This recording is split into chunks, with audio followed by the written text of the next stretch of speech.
Alright, hey guys, it's Casey's Nation again. I know it's been a long time since I've uploaded something, but I got some pretty good stuff going on in terms of the truck. As you can see, it is a different color. It's gonna start becoming another color. Well, it's almost another color. Anyways, let's get to showing and updating the Toyota pickup restoration. Alright, so if I hadn't said it already, this is a 1982 SR5 two-wheel drive pickup. I wish it was four-wheel drive, but I don't have that. So far, what I've done is I've sanded down the whole truck and primed it with this, I guess you could say, reddish brown stuff. It's Rust-Oleum primer. I think the color is called Rust. It's called Rust Brown or something like that. And basically, I brushed it on there. As you can see the brush strokes there. And then what I do is I take and sand it down, and then I paint it with Rust-Oleum camouflage. As you can see here, there's some spots where there were holes in the bed. I've taken and patched up with some Bondo and whatnot. This is the only side that is left like this. Everything else has been painted already. Basically, as you can see, I have the camper on here. Got a big CB radio antenna to go with the unit I have in there. But it's OD green. Put my little emblems back on if you can see those. I have it on the road now, so it is running. I did take and redo the front. I painted the bumper black, and I repainted the grill and the headlight bezel.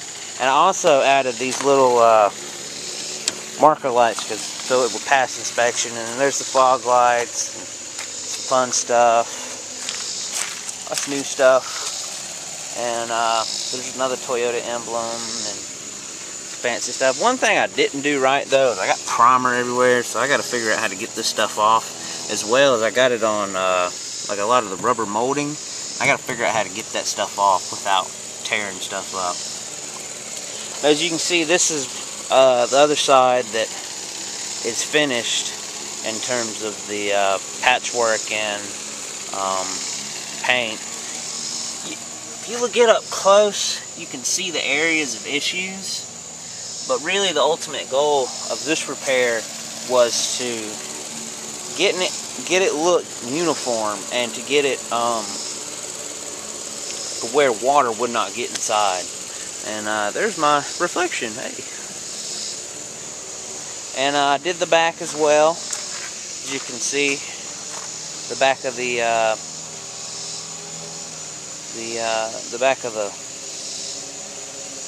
tailgate. Oh, I'm sorry. I had a brain fart there. There it goes. But anyways, I don't know if I told y'all before, but this lip right here on the tailgate was busted, or it was in two pieces. It's supposed to be one, but it's in two.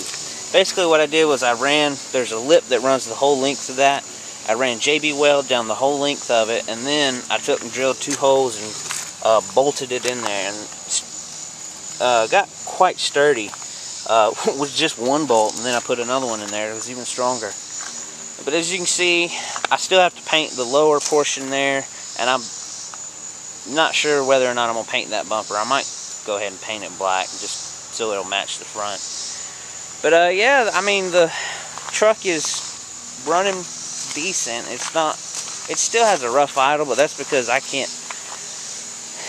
been prolonging the inevitable and not rebuilding the carburetor, but I need to go ahead and do that.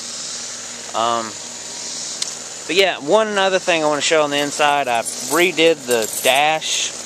It had the original dash, well, let me take that back. The original dash inside had a stereo in it that wasn't the greatest, but it worked, but I wanted something with more power. So basically, also I redid and did door panels. I used some MFD 1/4 inch board and cut them out and mounted my speakers, because I don't know if you saw in some of the old videos, the speaker holes in the old door panels were just tore up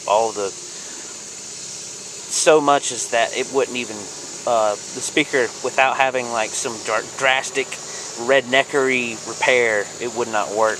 But now I have speakers, door panels, and what these are, they're just little push screws, as you can see. Here's one that's kind of out a little bit, but basically you just put it in there and then you push the screw thing in there, and to get it out you unscrew it with a screwdriver. But I like it, and it sounds pretty good.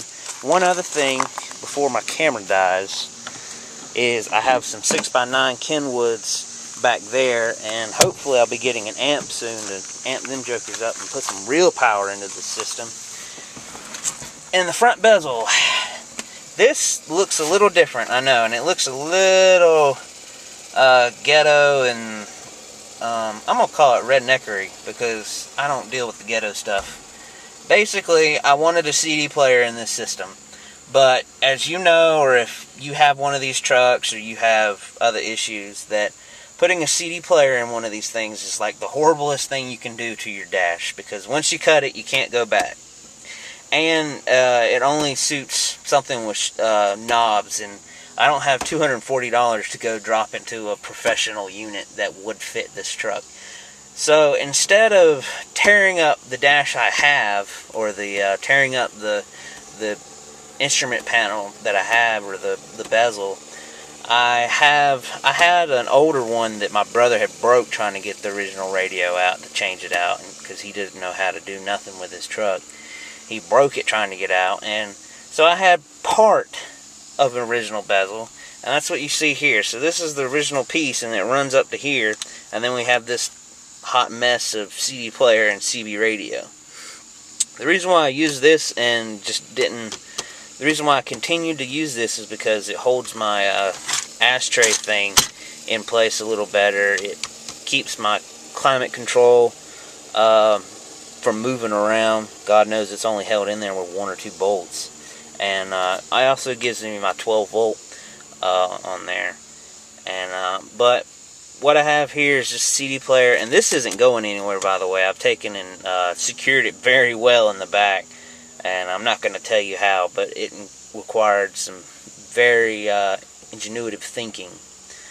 But yeah, this is pretty much it for the truck. I would play music, but I'd probably get in trouble with YouTube for doing so, so I'm not gonna. You're just gonna have to trust me. Basically, this unit puts out 40 watts to each speaker, which is, it's enough for my standards. But if I want more, like I do, everybody wants more. That's how this world runs nowadays. Everybody wants more from everything. And so if I want more, I have the ability to hook in an amp and run them straight to the 6x9s I have in back, or even put subwoofers in. How would that be? That'd be crazy, wouldn't it? But anyways, I'm still trying to stay keen to the, I guess, the bug out truck or survival setup or something. I'll do, when everything's said and done, I'll have a video on that, of how things on this truck can be very useful, just because I carry them around everywhere and everything.